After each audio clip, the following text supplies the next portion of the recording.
Mental modal paling sederhana dalam investasi itu kita sebutnya circle of competence kalau anak-anak investor. Ketika lu main baseball, itu lu nggak harus selalu nge-swing gitu di semua pukulan yang dilempar, ke every pitch yang dilempar ke lu. Tapi jawabannya, ini ada zona nyaman lu nih. Zona nyaman lu ketika lu dapat di garisnya lu tembak. Lu pukul, ya.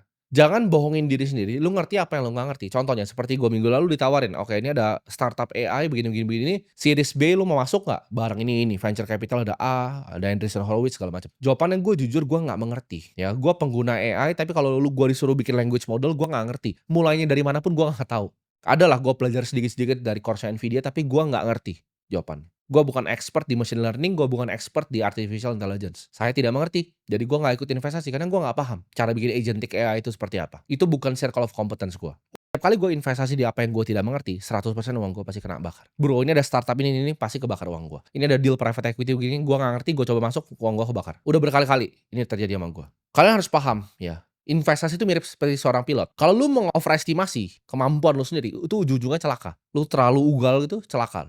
Perlu yang namanya kebijaksanaan untuk tahu apa yang kita bisa mengerti dan apa yang kita tidak bisa mengerti. Gue tuh lebih banyak bilang, "Oke, gue nggak mengerti." Karena itu adalah format dari humility manusia. Ketika lu bilang, "Oke, saya nggak mengerti," gitu. Nggak ada yang salah gitu dengan ditawarin AI terus saya nggak mengerti. Entar mungkin ditawarin quantum computing, mungkin gue jawab, "Gue nggak mengerti, itu bukan industri yang gue ngerti." Tapi lu kalau tanya gue investasi di energi terbarukan, di solar, gue mungkin mengerti. Lu tawarin gue berinvestasi di bank, gue mungkin mengerti cara kerjanya bagaimana. Tier 1 capital, Tier 2 capital tuh apa, gue paham banget gitu. Cara ngitung cepat net interest margin dari bank, gue bisa analisa dari A sampai Z karena gue cover bank udah lama. Balik lagi, kalau kalian pernah kerja mungkin di fund ya, buy side atau di sell side di sekuritas, itu analisnya tuh dibagi coveragenya. Mereka punya universe sendiri. Contoh, ada yang spesialisasi di bank, ada yang spesialisasi di pertambangan, di mining, ada yang spesialisasi di consumer goods. Ini mereka pun dipisah-pisah. Jadi orang tuh harus punya yang namanya circle of competence mereka sendiri. Suatu bidang area investasi lu paham betul. Jadi investasi itu nggak harus di aset A, B, atau C. Nggak harus di saham perusahaan, nggak harus di B, di kripto, nggak harus C, di real estate. Tapi di apa yang lu paling mengerti sebenarnya.